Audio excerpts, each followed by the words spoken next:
tonight. And there is Hans Nielsen. OK, Sam, where's he going? Oh, look at that. There's a surprise. He didn't even take much of a look. Next up is Tony Rickardsson. Yeah. And not much of us... Oh, he's just moving the marker. What would he go for? It's got to be blue, hasn't it? I think so. I think it's fairly straightforward, the gate positions this evening. I think the track has, and the starting positions of...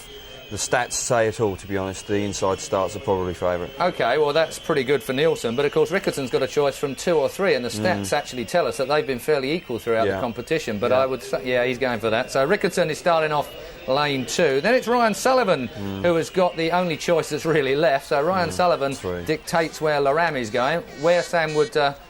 surely 3. Oh, I would definitely go for 3. But then Thomas Golub chose the outside earlier on in like I said, he tactfully wanted to make sure he cut back in the first corner. There we go. But, you know, Ryan's going for the win. He wants to just go. So that means Mark Loram is on the outside. He's drawn the short straw and the... But he won't mind that, Mark. You know, he's the type of character that says, right, OK, gate 4, let's give it a go. You know? He could actually win tonight, he could. And to be honest, Mark's happier. I remember in Bradford a couple of years ago when he had first choice for the A final, I think he chose the wrong gate.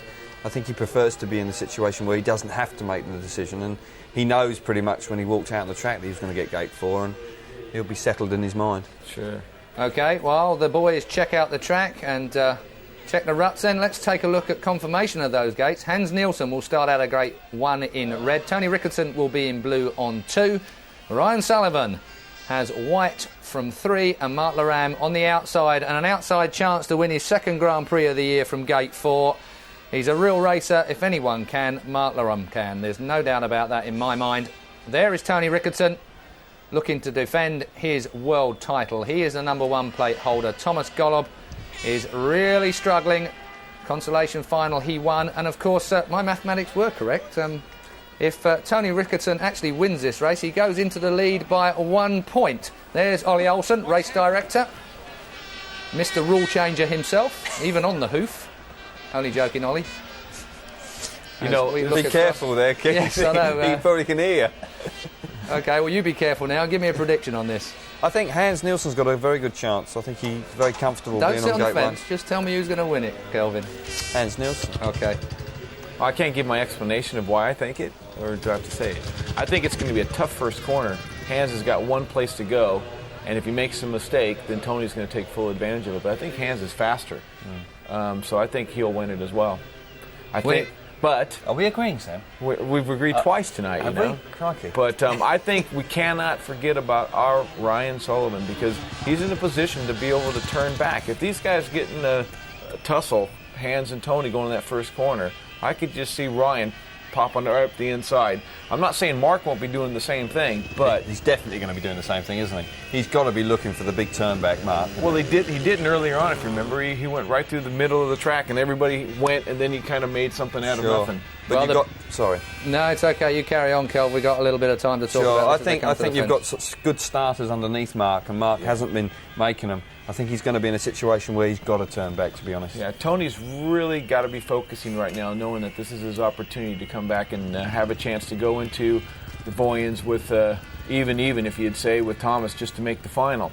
And right now he's putting everything together. Hans, you know, obviously he's going for the paycheck. You know, his future, he's already said he's thinking about retiring next year. So, well, it'd be nice to retire as world champion. But Mark Loram, if he wins this one, you know, it'll take him to 4th in the standings at the moment. Well, we have it all to play for. Ryan Sullivan and Mark Loram, it looks to me, versus Tony Rickardsson and Hans Nielsen. So, we are in for the grand final. We can go back now to Peter Collins and Tony Millard. Gentlemen. This is the final. This is Heat 24, and this is Hans Nielsen in the red helmet colours, the 39-year-old oldest rider in the field from Bydgoszcz in Denmark in his last Grand Prix year. There in the white helmet colours is Ryan Sullivan, the youngest of the 4 riders in this final. The 24-year-old from Adelaide has been flying tonight. There is Mark Loram, Britain's hope. He'd go 4th in the series tonight if he won this one. He's 28 years old, born in Malta, rides for Paul. And Mark Loram tonight provided the flair from the back. The rider in blue there, Tony Rickardsson, the current world champion, the 29-year-old from Avesta in Sweden. A talented lineup, PC. It is. Mark Loram's got gate 4. He won't be worried about that at all. He's won all his races from the back, and that's where he's on the outside in this one.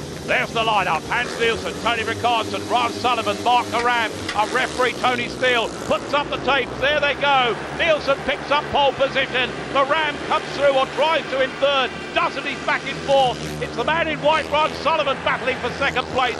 Tony Rickardsson is in second place. Hans Nielsen out front. Can the veteran do it? Work for the men behind. Nielsen doesn't often get beaten from this position. Class personified. He may be a veteran, but what a ride. The fans are cheering because they want Rickardsson put back, and that's exactly what's happening at the moment. Nielsen's going like a jet tonight, flying every single race, never got dirty. Brilliant riding from him, and so fast, and what a way to go in his second to the last Grand Prix. Look at Rickardsson through into second place. These points could be invaluable. He's not going to catch Hans Nielsen with a lap to go, but he's going to earn the 20 Grand Prix points for second place. That will take him up, certainly way up front now to 86, just 4 points behind the Grand Prix leader. But there is Hans Nielsen. The fist salutes him. Hans Nielsen earns victory. Hans Nielsen earns the 25 points. Tony Rickardsson in second place gets 20 Grand Prix points. There's going to be 4 points in it going to the final of the Grand Prix series. And those fans here in Bydgoszcz are absolutely delighted that Tony Rickardsson's been beaten into second place, because their man, Thomas Golov, still holds the Grand Prix leadership going into the final meeting of the season. But the honour, the glory, the talent and the experience belongs to Hans Nielsen, who won that one ahead of Tony Rickardsson. The Australian Ron Sullivan in third place. Britain's Mark Loram, disappointment for him in fourth. I wonder if he'll get a wild card or a place in the final Grand Prix. But Hans Nielsen, the lights go up in Bydgoszcz for the 39-year-old from Prix in Denmark, who yet again has won a major speedway meeting and still has the athleticism and the fitness to do the wheelie down the straight.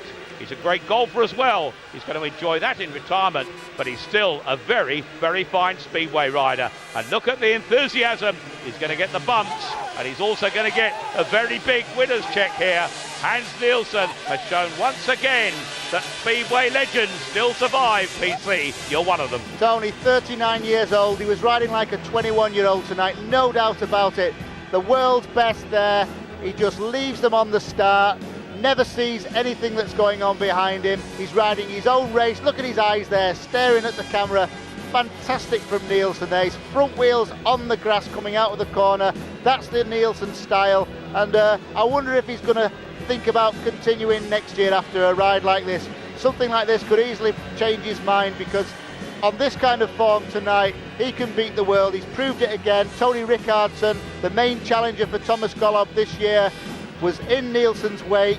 Ryan Sullivan also, SBR sponsored, flying tonight. The young Aussies had a brilliant meeting, and Tony Rickardsson again back in the thick of things here to repass Ryan Sullivan. We've seen a fabulous Grand Prix again.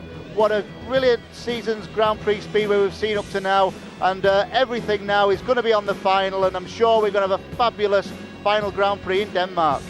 Well, for Hans Nielsen, this has been a fabulous Grand Prix. A winner here in Bydgoszcz, Hans Nielsen. And here are the standings now with Thomas Golub on 90.